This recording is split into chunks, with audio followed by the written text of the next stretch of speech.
एक लाइन गजल लगत है भैया।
अमर हो गए, लेकिन यह से कहानी का शुरुआत था और नजम कलाई का मास्टर साहब कहना बता चलो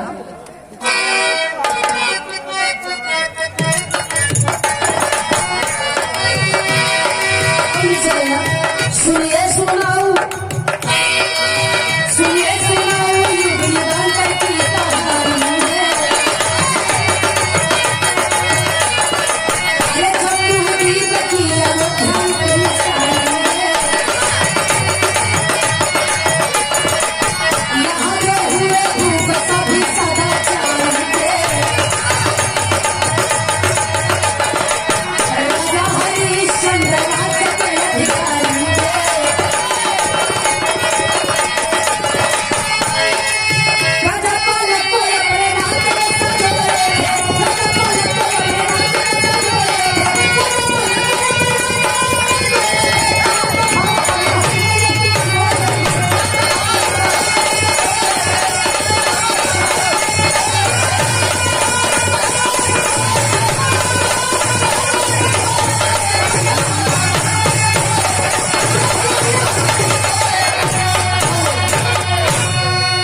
रात का समय है, रात का समय है बाबू। जब दरबार स्थगित कर दिए, दरबार स्थगित हुआ, चैन की सांस लिए अपने राजमहल में घूमते घूमते छत के ऊपर गए हैं। और जब छत पर गए हैं बाबू तो आए हाय रे, होता है क्या मास्टर?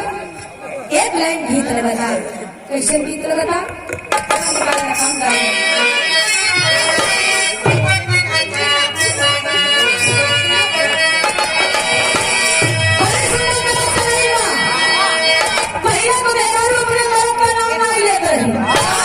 अगर कोई पूछ ले क्या पेटे में लड़का रहे तो डॉक्टर नहीं पूछे तोरे पति का का नाम बा तो ननद लियाई के जा केहू की लियाई के जा तुम बतावई हमरे बेटी पूछ रहे बेटी भैया का नाम बा तो बताओ तो रही अब पहला यहाँ से भर चांदी तक भर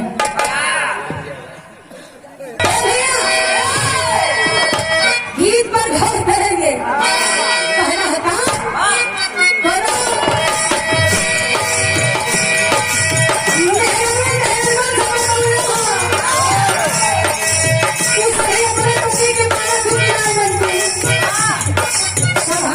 भैया बहुत मालिक हो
शीतल सुगंध मंद बहे पुरवैया जब पुरवैया चलल हो एकदम स्वच्छ हवा चलल हो राजा साहब शेर लगा हुआ है।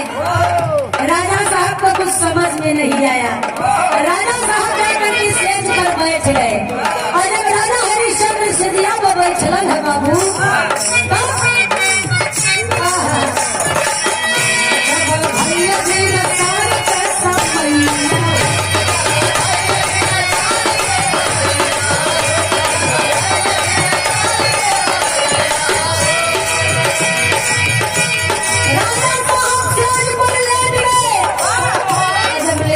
बाबू तो पुरवैया इतनी बढ़िया चल रही थी कि राजा हरिश्चंद्र को नींद आ गई और जब नींद लगी तो राजा साहब नींद में अपना पिछला जन्म देख रहे हैं।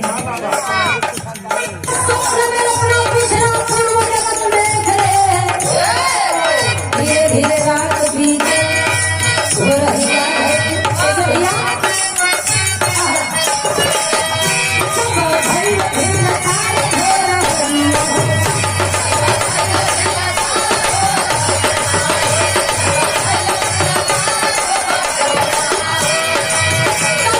हरिश्चंद्र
स्वागत है।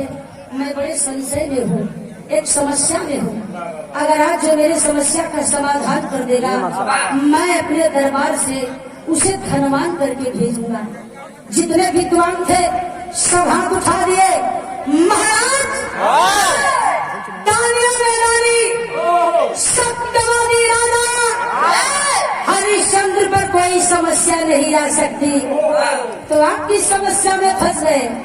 राजा हरिश्चंद्र तब मुस्कुराते हैं और कहते हैं मैं रात्रि में सोया हुआ था और मैंने एक स्वप्न देखा, और जो भी बता देगा कि मैंने स्वप्न में क्या देखा है, सही सही बताने वाले को 1000 सोने की असर्थी मिलेगी इनाम के तौर पर, और गलत बताने वाले को दूसरी शर्त ये है कि उसका सर कलम करवा लिया जाएगा और उसके साथ साथ उसके पूरे खानदान को मरवा दिया जाएगा। ए भैया गीत लगा तमाशे भैया।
करके बैठ गए।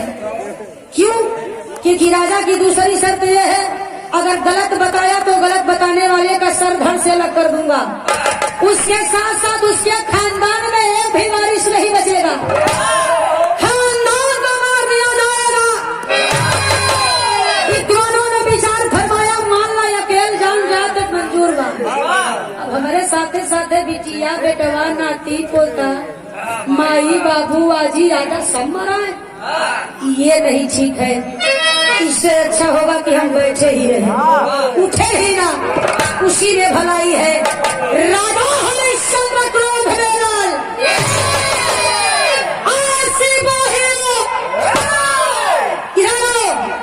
सिपाही दौड़ करके आए।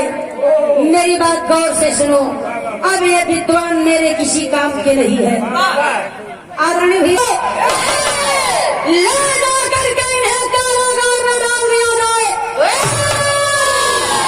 जब तक मेरा आदेश ना होगा इन्हें खाना मिलना चाहिए, ना पानी मिलना चाहिए। जितने विद्वान थे बाबू थर थर थर थर कांपने लगे।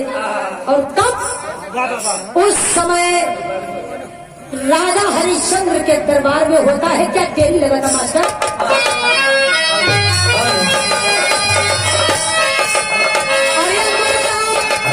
संजोग से भिखारी आ गया,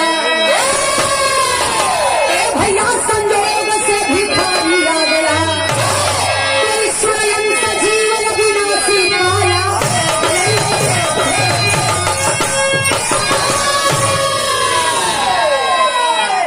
सिपाही कारागार की तरफ सिपाहियों का रुख घुमाने ही वाले हैं कि दरबार में आवाज आई है, अरे हुजूर ठहरिए। माई बाप इन विद्वानों को कारागार में डालने से पहले इस भिखारी की बात सुन लीजिए। भिखारी आया है दरबार में, राजा हरिश्चंद्र के सामने हाथ जोड़ा है, कहा है महाराज ये बड़े बड़े विद्वान आपके समस्या को नहीं सुलझा सकते, लेकिन मैं सुलझा सकता हूँ। मैं दावे के साथ बता सकता हूँ कि आपने कल रात में सपने में क्या देखा। राजा इतना बड़ बड़ विद्वान बैठल हुआ, कोई हिलत नहीं हो। आई भिखारी कहा था कि मैं बता सकता हूँ कि आपने क्या देखा स्वप्न में। राजा हरिश्चंद्र के चेहरे पर मुस्कुराहट आई, कोई बात नहीं, भिखारी है तो क्या हुआ, है तो ये भी इंसान, मेरी प्रजा ही है। आया भिखारी, सुनो मेरी शर्त जानते हो?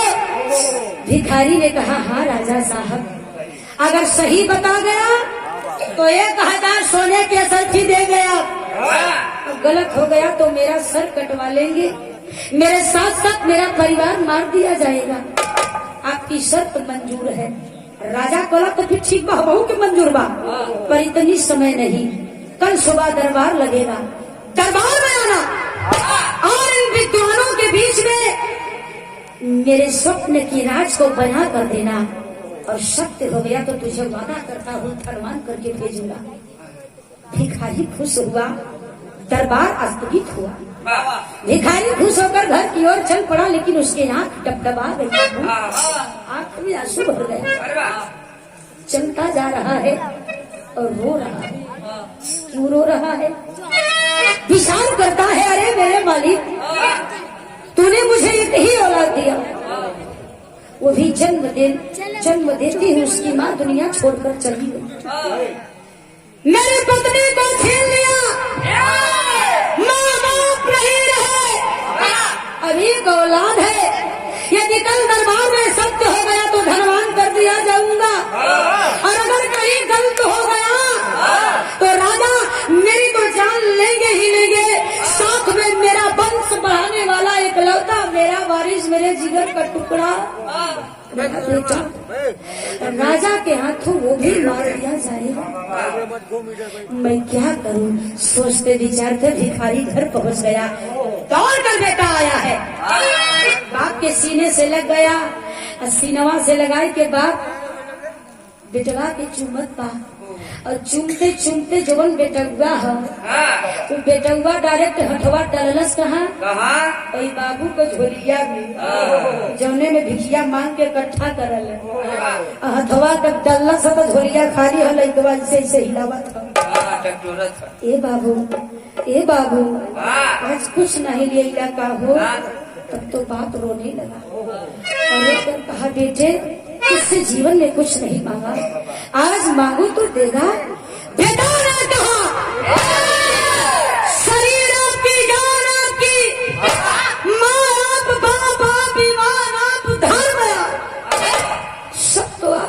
पिताजी, तो आप मांगते क्या है? कहिए। तो बाप कहता है, क्या कहता है?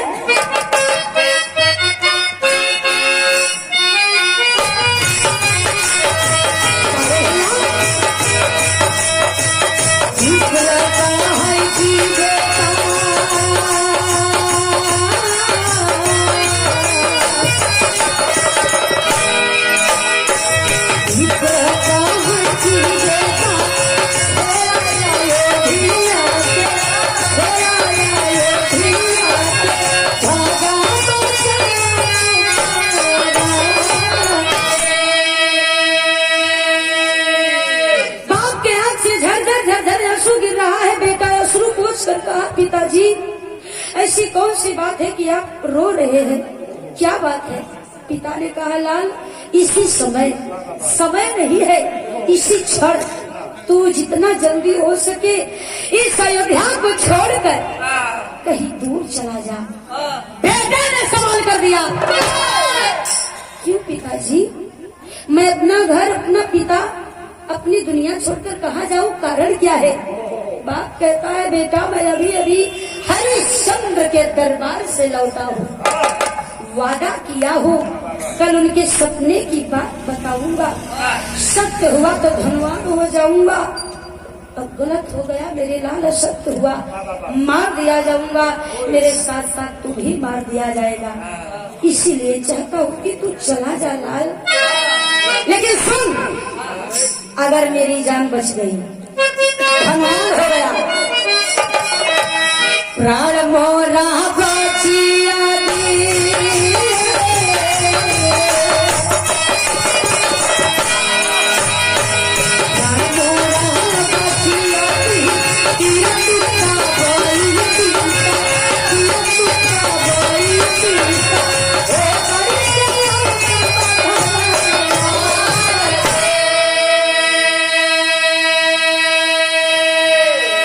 देश में कहले, पासा मरले है सरवा, तीन नहीं तुक्का तलेंगे।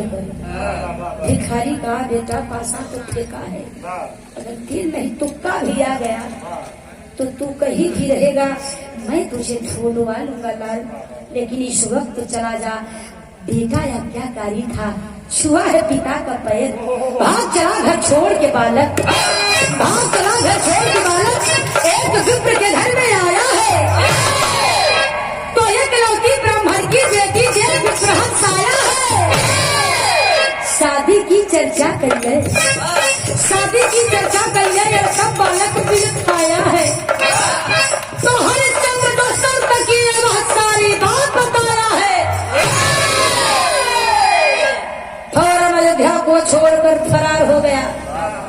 रात का समय है, भागते भागते अयोध्या से काफी दूर निकल गया, जंगल का रास्ता पकड़ा है, बियाबान घनघोर जंगल, अंधेरिया रात हो, और जब जंगल में प्रवेश कैले भैया तो थर थर थर थर कांपत हो, लड़का का उम्र मात्र 12 बरिस हो, अब विचार करो था, हे भगवान, बाबू तो खेदन जान बचावई बरे, अब फसली जंगल में, हे ईश्वर, इहू अगर निपट के निकल जाई तब तक बड़ी मेहरबानी हुई। चला जा रहा है, कांप रहा है कि अचानक उसी जंगल में एक कुटिया नजर आई है, कुटिया में मशाल जल रहा है, झांक कर देखा तो एक बूढ़ा ब्राह्मण, बड़ी बड़ी दाढ़ी, गेरुआ रंग का कपड़ा पहने हुए, ए भैया, आग जला करके ताप रहा है, काला कलाज लगाया है। बाबा, ओ बाबा, मुझे एक रात का आसरा चाहिए, सुबह चला जाऊंगा।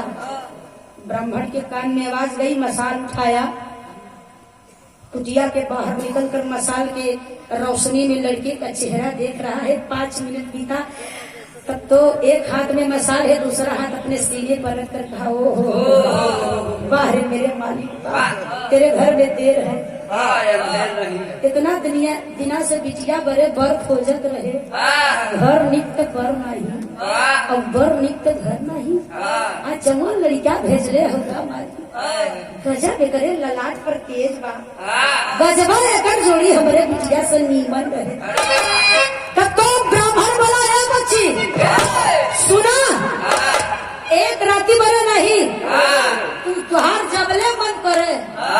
जय दिन मन करे तय दिन ही हमारे कुटिया में रहो मगर हमारे को शरत हो। लड़का बोला शर्त कैसी शर्त है बाबा? ब्राह्मण बोला तुझे मेरी बेटी से शादी करनी होगी, अगर शादी कर लेगा तो रहेगा वरना जा सकता है। तब तो लड़का कहा मैं चला जाऊंगा मंजूर है, लेकिन शादी क्यों नहीं करना चाहता वो भी तो जान लीजिए। मैं शादी इसलिए नहीं कर सकता क्योंकि मेरे सर पर मौत का साया है।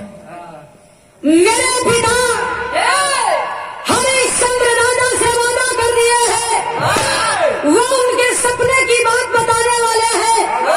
सत्य हुआ तो धनवान, असत्य हुआ तो बलिदान। पिता के साथ साथ राजा मेरी गर्दन कटवा लेगा, आपकी बेटी से शादी करूंगा, ये विधवा हो जाएगी। तू चाहत हुआ बेटिया विधवा को जिंदगी बितावे? तब तो ब्राह्मण रोकर बोला नहीं बेटा, नहीं नहीं, मैं ऐसा नहीं चाहता। तेरा जब तक मन करे तू कुटिया में रह सकता है। लड़कवा का हिम्मत नहीं पड़त बा कि कुटिया में गोड़ धोरी, लेकिन जो ब्राह्मण का इकलौती बिटिया है, नाम कंचना है, बुद्धि की बड़ी तेज है,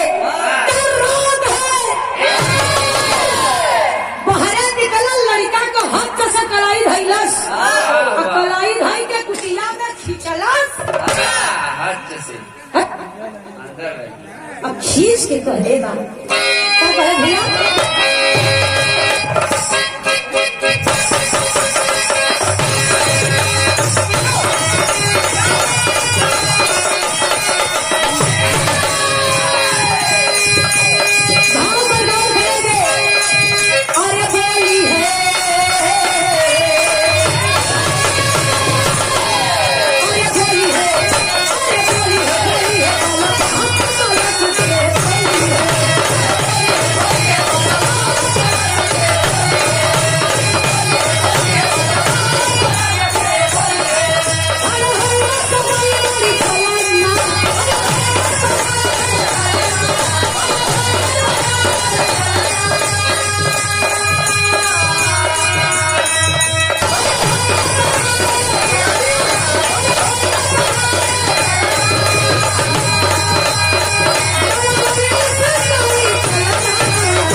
नहीं हो, मर्द के नाम पर कायर हो। अगर तुम मर्द होते तो बाप को मौत के मुंह में छोड़कर तुम दर दर भटकते नहीं। सुनो मेरी बात, जिस अयोध्या नरेश राजा हरिश्चंद्र के डर से दर दर की ठोकर खा रहे हो, मैं ब्राह्मण की, गरीब ब्राह्मण की बेटी तुमसे जरूरी करती हूँ, विनती करती हूँ कि बस एक बार मुझे हरिश्चंद्र के दरबार तक पहुँचा दो, मैं तुम्हारा एहसान मानूंगी। लेकवा छटक के बाहर निकल, आई बप्पा रे, पागल हो गई हो, दिमाग खराब है। अरे जो राजा ऐलान कर दिया है, अरे वहाँ पर मौत का साया है, खतरा मंडरा रहा है, हम तुमके लिया के चली, हाँ जाही के मारा तो हमारे बाबू दूर भेजते हैं घरे से। अरे तू तो मरेबे कर तू, हमारा जीना चल जाई। अरे अपन चिंता मत कर, अपने बाबू को चिंता करे बुढ़ी में, उनका बेचारी को का हुई। लड़की डांट करके बोली तुम मत सोचो, मुझे सोचना है, पिता मेरे हैं, जो भी होगा मैं देख लूंगी। अगर तुम्हारे अंदर हिम्मत होगी तो तुम मुझे लेकर चलोगे बगैर किसी सवाल के। उसका लड़का विचार करे खजारी बहुत बुरा बात कहने लगा, मेहरगन का बात में बड़ा कम होता, बहनी हरा, भैया हरा, बाबू हरा, मेहरारू जल्दी रिसियाती न और रिसियाई नहीं मानते ना। लड़का जाऊ मकारी वही करी सिया निकुरई पर रहत ए भैया मेहरबान का बात कभो कभो मरद तो मरद ही जड़न को लगी जात है जब लगी जात है ना ही जड़न को हो तब का करे तुरंत धोती खोल देलन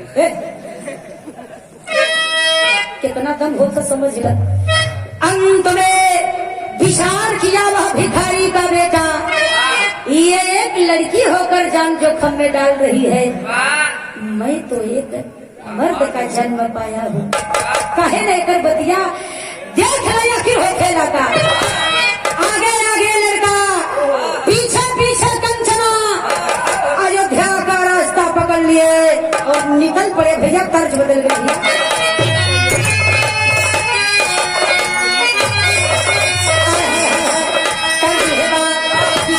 तेरी छठी है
भिखारी का बेटा पहुंचे राजा हरिश्चंद्र के दरबार में दरबार लगा है उन्हीं विद्वानों को जिनको कारागार में डाला गया था वापस से दरबार में लाया गया है और जनता बैठी है राजा साहब सिंहासन पर विराजमान है लड़का लड़की को लेकर दरबार में पहुंचा लड़का बैठ गया बगल में जाकर के एक कोना पकड़ कर बैठ गया और लड़की पहुंच गई राजा साहब के पास हाथ जोड़ कर कही सरकार माई बाप मेरा नाम कंचना है जो समस्या कोई नहीं सुलझा पाया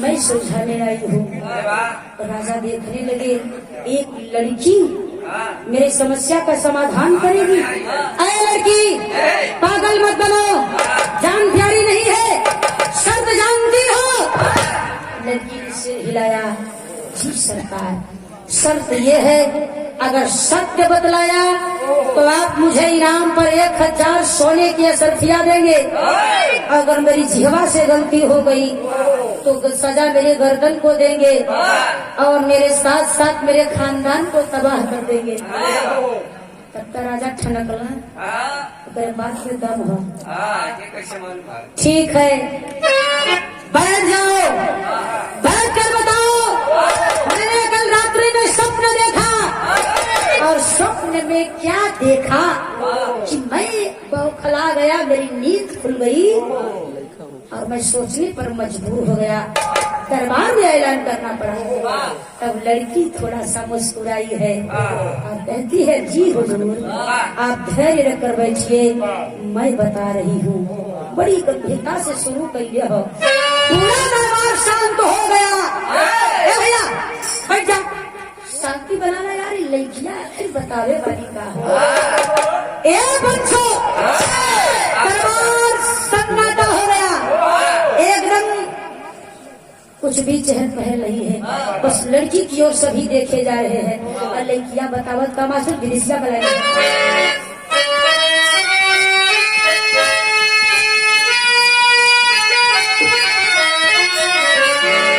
तनिषा आप लोग गौर कर बाबू लड़किया को कर बाबा तो देखला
जे बतलाई यू है सुन कर असर पाई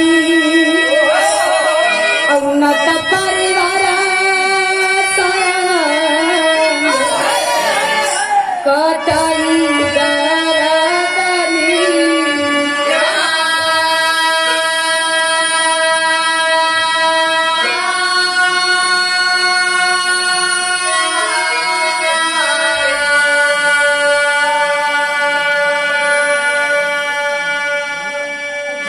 राजा साहब आप सो गए, आपको नींद लगी और आप गहरी निद्रा में गए।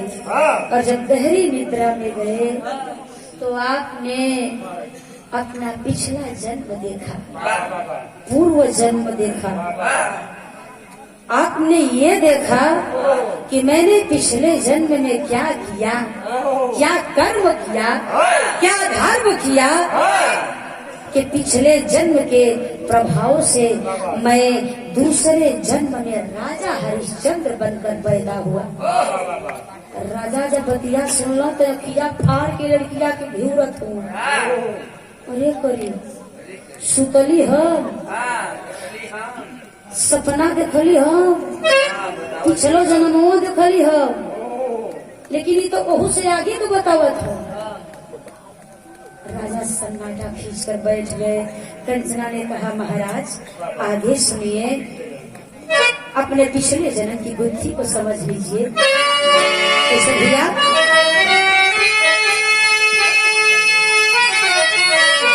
देवानंदन देवा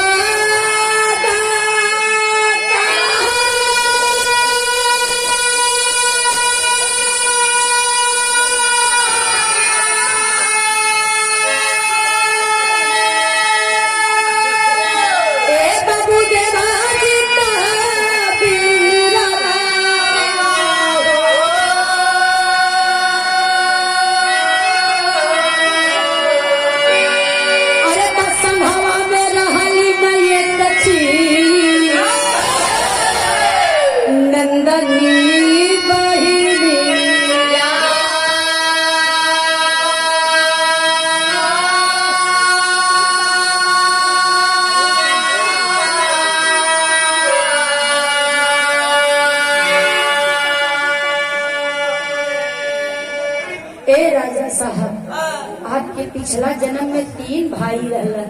कंचना ने कहा राजा साहब तुम्हारे पिछले जन्म में 3 भाई रहलन। 3 भाई थे। बड़े भाई का नाम देवनंदन था, दूसरे भाई का नाम देवदत्त बताया गया और तीसरे भाई का नाम देवजीत था। ये तीनों भैयवन में एक छोट बहन रहल जेकर नाम नंदनी रहल।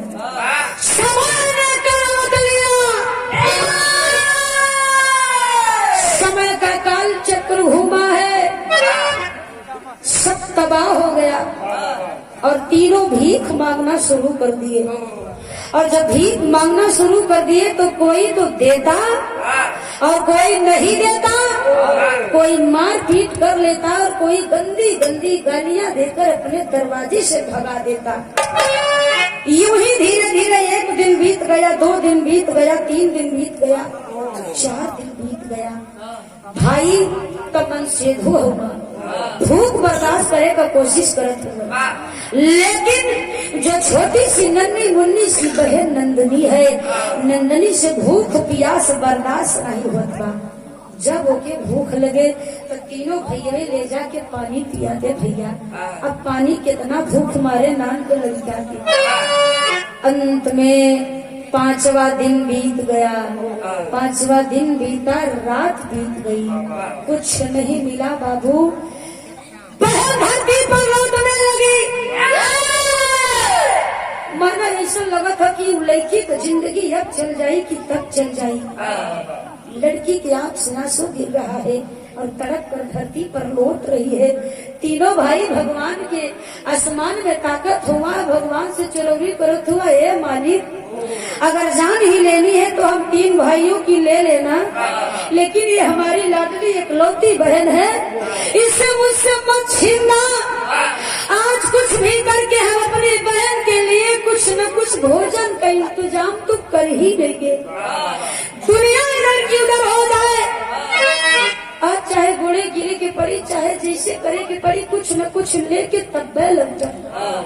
तीनों भाई सुबह हुई 6ठे दिन में, 6ठवें दिन सुबह में कांधे पर झोली टांगे बाबू, और झोली टांग करके चल पड़े भिक्षा मांगने के लिए। भिक्षा मांगते मांगते मांगते शाम का वक्त हो गया। पूरा गांव छान मारा, कहीं पर एक अन्न का दाना नहीं मिला। पीपल का पेड़ है, चौतरे पर बैठ कर तीनों भाई के आंख से आंसू गिर रहा है कि हमने ऐसा कौन सा कर्म किया है कि अपनी नन्ही सी बहन का पेट नहीं पाल पा रहे हैं। कहीं देर हो गई तो हमारी बहन भी नहीं रहेगी दुनिया में। हे ईश्वर कुछ तो मदद कर दीजिए। यही के कहकर पेड़ बाबू वो पीपल के पेड़ से उठे हैं और उठ करके 10 कदम आगे गए हैं। गांव का ओरा आ गया, एक आखिरी मकान बाकी है। तीनों पहुंचे हैं, दर्द भरी आवाज लगाए हैं, माता भिक्षाम देहि। दूसरी बार आवाज गई, नहीं लगेगी दुल्हन। बाहर निकल कर देखी 3 नौजवान जोगी खड़े हैं। बर्दाश्त नहीं हुआ, उसके घर में कुछ भी नहीं है क्या? सत्तू है बाबू, सतुआ जी के कहल। उसका पति कहकर गया था सत्तू सान कर रखना, अच्छा से बना के रखना। मैं जंगल में लकड़ियाँ काटने जा रहा हूँ, लकड़ियाँ काट कर लौटूंगा तो सत्तू दोनों पति पत्नी मिलकर खाएंगे। अब देखा दुल्हनिया बेचारा छोड़ कर सतुआ हो, दुल्हा कहले बाकी बना के रखिया, दोनों प्राणी मिल के खबल जाए, 2 दिन के बाद मिलल है। और 3 जोगी मेरे दरवाजे पर आकर रो रहे हैं। अगर ये जोगी मेरे दरवाजे से खाली चले जाएंगे तो बड़ा अनादर हो जाएगा, अच्छा नहीं होगा। दुल्हन न सोची न बिचारी और सतुआ लेकर बाहर निकली भैया, और तीनों को झोलिया में थोड़ा थोड़ा कर करके डाल देती है। राजा हरिश्चंद्र के दरबार में कंचना ने कहा है, राजा साहब ध्यान दीजिएगा। दुल्हन ने सत्तू तीनों भाई की झोली में 3 भाग करके डाल दिया। तीनों के चेहरे पर मुस्कुराहट आई। भगवान से कहते हैं, हे भगवान 6ठवें दिन नसीब से भोजन भी नसीब हुआ तो सत्तू उठाए, फारम कुटिया पर पहुँचे, सान कर 4 भाग लगा दिया। पहला भाग बहन का और 3 भाग भाइयों का। जल चढ़ाकर पहलाने वाला भगवान का नाम लेकर मुंह की तरफ घुमाते हैं।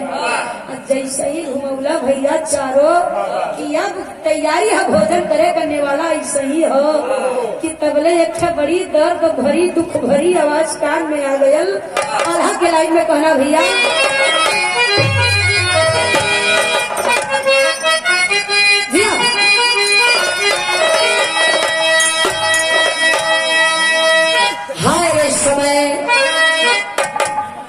उठल न कहर कबले, उठल न कहर कबले, अइले कपूरैया बाबू।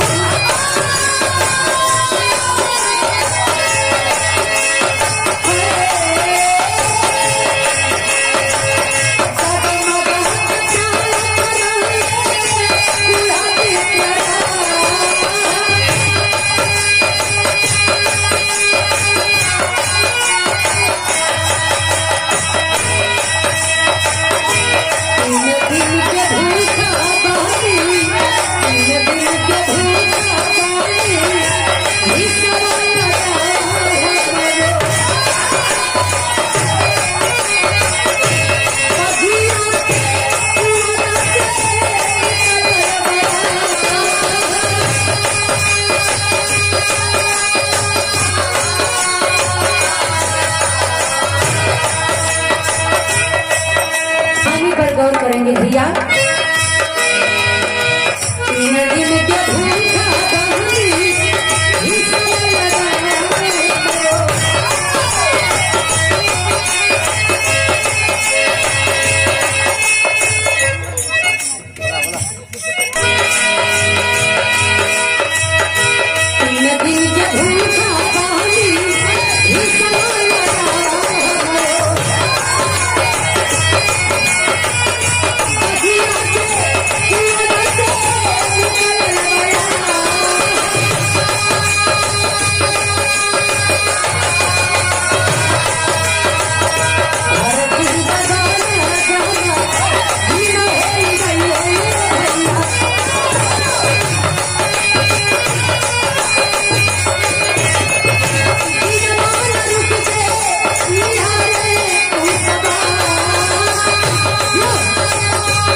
वाला जही मुंह में डालने चले हैं, दिया है।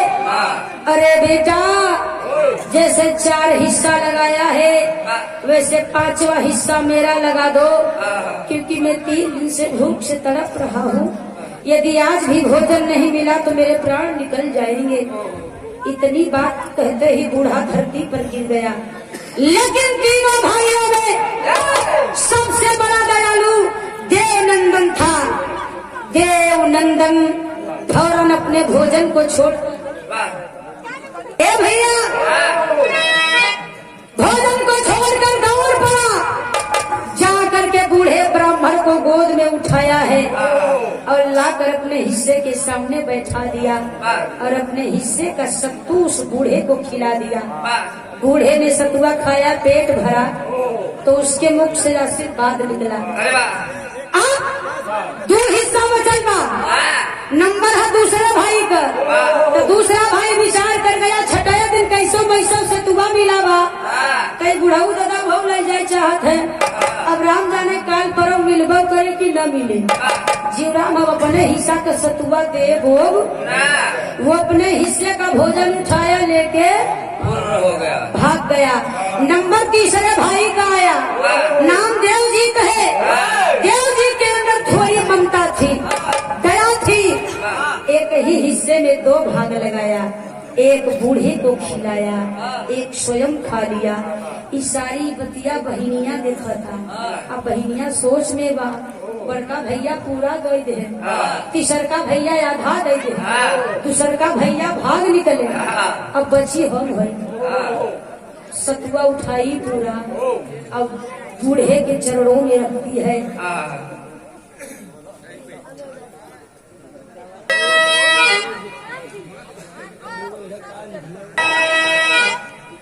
बहन अपना हिस्सा पूरा खिलाई है, और जब बहनियों का हिस्सा प्रभु दादा खैलन, पेट भरा, चेहरे पर मुस्कुराहट आई, कलेजा तृप्त हुआ। और जब दिल खुश हुआ तो बूढ़ा जाते जाते तीनों को आशीर्वाद देकर गया। जय भीम, जय भारत। आशीर्वाद देकर रवाना हो गया। कंचना ने हरिश्चंद्र के दरबार में कहा, महाराज, वह पिछले जन्म में उन तीनों को ब्राह्मण का आशीर्वाद मिला। ब्राह्मण जाते जाते आशीर्वाद आशीर्वाद देकर गया और उन तीनों को पिछले जन्म का प्रताप इस जन्म में मिला। केकर कौन जन्म मिला लाखरी लाइन में बना दिया।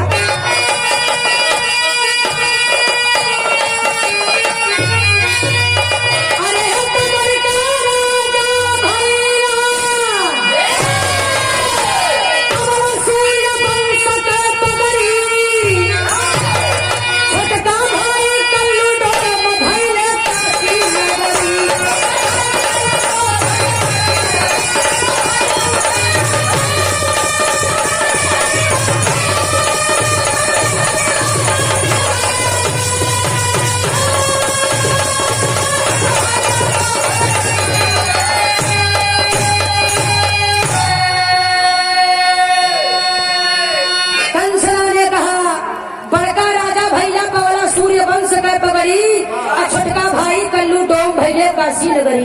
अरे राजा साहब, पिछले जन्म में देवनंदन को ब्राह्मण ने आशीर्वाद दिया था। क्यों? क्योंकि धर्म कर्म और सच्चे ईमान से देवनंदन ने अपने हिस्से का पूरा सत्तू खिलाया था। तो ब्राह्मण खुश होकर कहा अगला जन्म तेरा सुधर जाए। तो इसलिए पिछले जन्म का देवनंदन कोई और नहीं, दानियों में दानी, राजाओं में राजा, महानों में महान, नरेशों में नरेश, अयोध्या नरेश कोई और नहीं, राजा हरिश्चंद्र बनकर आप पैदा हुए हैं। पिछले जन्म में भीख मांगत रहे और यह जन्म में दान बांटत है। राजा कब से बर्दाश्त नहीं हुआ, आंख से आंसू छलक पड़ा, सिंहासन छोड़कर नीचे उतर पड़े और कंचना का हाथ पकड़ कर बोले अरे कंचना, मेरा तो बता दिया, 3 चीज अभी छोड़ा है वो भी बता दे, वरना मेरे दिल को संतोष नहीं मिलेगा। मेरे दूसरा भाई का क्या हुआ? तब कंचना कही है क्या?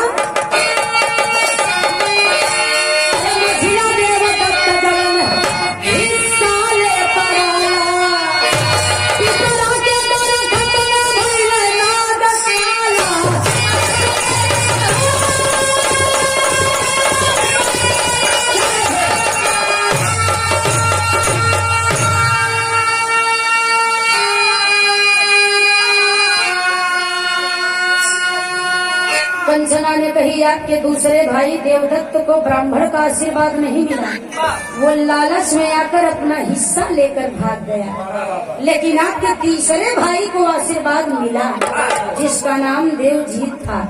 देवजीत ने एक हिस्सा में 2 हिस्सा किया, बूढ़े को खिलाया, स्वयं खाया, बूढ़े का आशीर्वाद मिला। पिछला जन्म इस जन्म में सुधर गया। पिछले जन्म का देवजीत का जन्म काशी की धरती पर हुआ है, काशी बनारस की धरती पर जन्म हुआ है, जिसे सारा संसार कल्लू डोम के नाम से जानता है। ए भैया, और आपका जो दूसरा भाई देवदत्त था वो इंसान योनि में नहीं जन्मा है, वो नाग योनि में जा करके नाग बनकर जन्मा है। तब कंचना की बात सुनकर राजा रोने लगे और राजा के आंसू को देखकर कंचना के मुख से एक शब्द निकल गया, क्या?